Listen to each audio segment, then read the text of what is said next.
Joining us now is Bill DeSteph. He is with us. Senator, great to have you with us.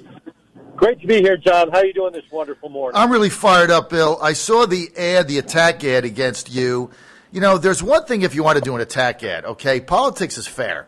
I mean, it's all fair game in politics, and I get it. I get mailers all the time, and so do you. But the ad that was on TV by the survivor of the shooting in Virginia Beach claims the ad's a lie, because the ad claims that the person in the ad, Miss Havocost, your constituent, claims in the ad that she requested a meeting with you and you blew her off. You sent a letter to her basically saying, not true, you never requested a meeting and you'd be happy to meet with her at any time. Can you elaborate? Yeah, actually, John, we actually had an email exchange. She sent us an email giving her thoughts on gun control. We sent an email in response to that saying that, hey, we're happy to meet with you anytime. We're preparing our legislation, et cetera, et cetera. So she sent a response via email or a thing via email. We sent a response via email. We said we were happy to have her come in and meet with her. Never heard another response, never heard anything else from her. So you have her email to you on the record that she received your email inviting her for a meeting? Yes. So in the ad says the opposite, right? John, I can't. The ad says the opposite, but I can't tell you what they're doing on the other side of the aisle. There's a lot of half-truths always coming out, and we just want the facts to come out. Well, let me just ask you something. Are you able to do an ad and just blatantly lie in it? I thought you're not allowed to, but what do I know? We would never do anything like that. Heck, I never even mentioned my opponent's name in our ads, and I've never even mentioned my opponent's name. I mean, look, I just got to ask you this. When you're sitting there and you have a TV ad, and it's funded by an outside group, all that's legal and it's fine. It's part of the game that we're in now. But the ad is an absolute lie with a person in it lying about a meeting that she never set up, that she never requested, and that you never refused to meet with her. And, in fact, you have an email showing that you were willing to meet with her and her concerns at her convenience. How does that continue unabated? And where's the fake news picking this up? Now, to the pilot's credit, at least they ran a story on it, giving your side. But I don't see how you can run ads and just blatantly make things up. I mean, this is kind of like Adam Schiff making up what was in the Ukrainian transcript with Zelensky and Trump. He just made it up. So now we just got people making things up, putting it on the air, getting an outside group to fund it, right? Bloomberg's organization paid for the ad, paid for the airing of the ad. The ad's a complete lie, and it's a misrepresentation, but it's just not true. Unbelievable. Now, they're also attacking you, Senator, for the fact that you are a licensed gun dealer, and they're saying, well, the reason why you don't want any gun legislation is because you profit from selling guns. That's the charge. That was in their attack mailer. How do you respond to that? Well, clearly you didn't look. Clearly, they didn't look at the 27 bills we put in during special session. You know, nobody wants this violence. All of us pray the violence will stop. We all want to figure out how to take the guns out of the hands of criminals, and we need to take the guns out of the hands of criminals. We also have to protect the rights of our law-abiding citizens and not infringe on their rights. We need to ensure we find a balance. I'm working with everyone to create legislation to enforce laws that will increase these penalties when criminals use weapons when they're breaking the law. Again, we need to keep the weapons out of the hands of criminals while protecting the rights of law-abiding citizens. We put forward 27 pieces of legislation. 9 of them were specifically focused on harsher penalties on criminals who use weapons when they break the law. And they say that I didn't do anything. 27 pieces of legislation is more legislation than any one legislator put in during that special session. 27 pieces. And they say, oh, he didn't do anything. Nothing was passed. They adjourned. We got 13 commemorative and memorial resolutions and commemorative resolutions passed. I presented them on TV to our city council for some of the families and the victims. So just to reiterate, we've got to figure out a way to keep guns out of the hands of criminals. We have to protect the rights of our law-abiding citizens. When somebody says, oh, you went to Richmond and you didn't do anything, we put forward 27 bills, more than any other legislator in the entire state of Virginia on this issue. And that's doing nothing. We passed 13 pieces of legislation, which were the memorial resolutions and the commending resolutions. That's doing nothing.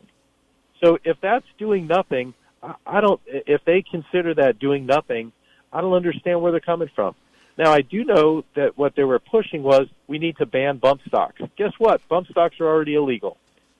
In the municipal center, in that building, guns are illegal, silencers are illegal, bump stocks are illegal, machine guns are illegal, bazookas are illegal, high-capacity magazines are illegal. You can't walk in with a nuclear bomb. That's illegal, too. I mean, if something's illegal, criminals are breaking the law. What do you want to do? You want to make it twice illegal? You want to make it 10 times illegal? Do we have to say, hey, you can't bring a nuclear bomb into a building and set it off? You're on the John Fredericks Radio Network and the John Fredericks Radio app. We're with Republican Senator Bill DeSteph, Virginia Beach. He is up for re-election for a second term. That'll be decided on, what was that, Bill, November 5? Be decided on November 5th, John. Right, be decided Tuesday, November 5th. Bill has a viable Democratic opponent, Missy Cotter Sasmo, that is very well funded. Bill, let me just ask you this. One of their, and I alluded to this earlier, one of their attack ads on you, Senator, is that you're not interested in gun legislation because you're a licensed gun dealer and you sell guns to people. And therefore, they said you're making money on it and you have no willingness to really look at the issue. I asked you this question earlier, but the fact that you're a gun dealer, does that compromise your ability to make sound decisions on gun legislation? Let's look at the facts of that. First of all, I don't do it to make a profit. I sell collectible weapons. I do a background check on everybody I sell a weapon to. Oh, by the way, I don't sell a weapon to anybody I don't know. I've got to know them well. Our sheriff, our judges, individuals from our police department, folks I served with in the military, in Navy Special Warfare, and in the SEAL teams. Those are the folks that I'm selling weapons to. And I run a background check on every single one of them. I'm legally transferring firearms to every one of these people that I've sold a weapon to. I've known every single one of these folks for years. I'm not selling to anyone off the street. And frankly, one of the things they've been saying, both at the doors and other places, the guns I'm selling are killing our children in schools. Well, I've got to tell you, if our sheriff, if our police, if our judges are taking the guns that I've sold them and killing children in our schools, we've got a bigger problem in society than that. None of it's true. It's all false. Every weapon I've transferred has been 100% legal, period. The end. I know every one of these people. If my opponent or anyone came up to me off the street and said, hey, will you sell me a gun? The answer is no, I'm not going to. But every weapon I've sold has been legally transferred. I run a background check on every individual, period. The end. Bill, let me ask you this. You've also been criticized for being part of the majority of Republicans that voted to adjourn Governor Northam's special session. And the attack is, look, we wanted to have a conversation, and you guys just adjourned the session and walked away. Do you regret that now? Look what happened right after the Virginia Tech shooting. Governor Kane stood up the Crime Commission with subject matter experts to look at any crime-related bills dealing with mass shootings, dealing with mass homicides, dealing with crimes like this. What we did was we transferred and sent all of the bills dealing with anything regarding the mass shooting, anything dealing with mass casualties, anything dealing with harsher penalties, dealing with folks who are using a weapon in the commitment of a crime. We sent every single one of those, I believe every single one of those, to the Crime Commission where the subject matter experts are going to study it, debate it, and they've done it already for 3 days, I believe. I was up in Richmond presenting every one of my bills. But they've been debating it, and it's the subject matter experts on this. So if it was okay when Senator Kaine did it, why is it not okay when we've done it?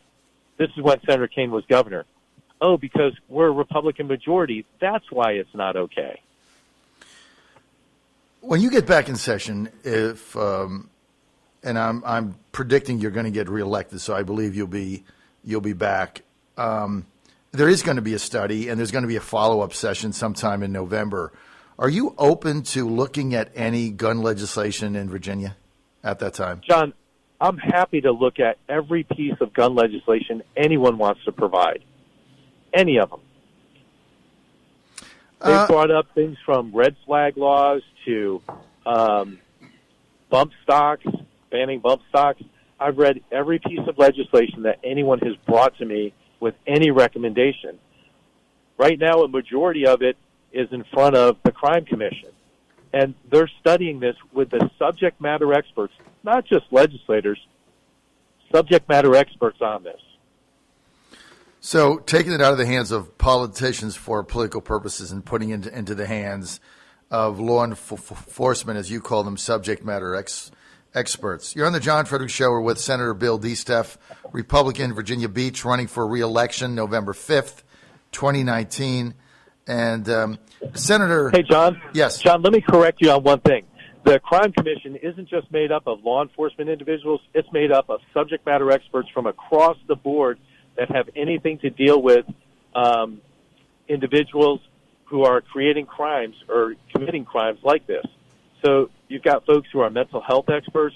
You have folks who are like CSI experts. It's a whole breadth of individuals who are subject matter experts on this. It's not just law enforcement individuals. And these are subject matter experts across the board. What if they come back and say, yes, we think there should be an extension of the red flag law. We think there should be we should close the loopholes for gun sales. If they came back and recommended that, what would your reaction be? My reaction would be let's read the specific legislation. On the red flag laws, people use that term very loosely. Oh, we need red flag laws. Okay, I've read 7 different red flag laws, and every single one of them was completely different. They have a common thread, but every single one of them is completely different. So just like I say on every piece of legislation, you've got to read the details before you make a decision if you're going to support it or not. You could have a title that says red flag laws, and what it does is opens up everything. You've got to read the legislation. You've got to read the details. A lot of people get in trouble when they don't read the details. I've only got a couple more minutes. I want to talk a little bit about your Democratic opponent, Missy Cotter Sasmel. How does she stand on right to work? I don't know how my opponent stands on anything. I would suggest getting her on board, but I believe she does not support the right to work. I've been an avid supporter of the right to work from day one. I'll always be an avid supporter of right to work. I believe unions, where we have them today, are acceptable and necessary with our police, with our fire, with our EMS. I think that's where we should have unions, to protect those who protect us, and to look out for things like cancer from some of the hazards that are being burned or some of the crimes where they go into a meth lab. I think that's where union reps and where unions are beneficial. I don't think having restaurant workers and hotel workers and construction workers, and I don't think having everybody else in a union is the appropriate thing to do. All right. Would she vote for Kathy Tran's late third-term trimester abortion bill, terminating the life of the baby if the mother so chose once it's out of the birth canal? What do you think? I have no idea. You would have to ask her, John. Maybe you should give her a call and ask her some of these questions. But you already know my stance on it. You called me cold on that one when I walked in, and I was just disgusted. We go to war over stuff like that, and frankly, I'm disgusted. John Fredericks Radio Network, Senator Bill DeSteph, thanks for being with us. District 8, Virginia Beach. People want more information on your campaign, Bill, where do they go? BillDeSteph.com, and they can contact us at 757-321-8180 or Bill DeSteph for Senate on Facebook. All right, Bill, thank you. Amanda, happily accepting donations from across the country, just like my opponent.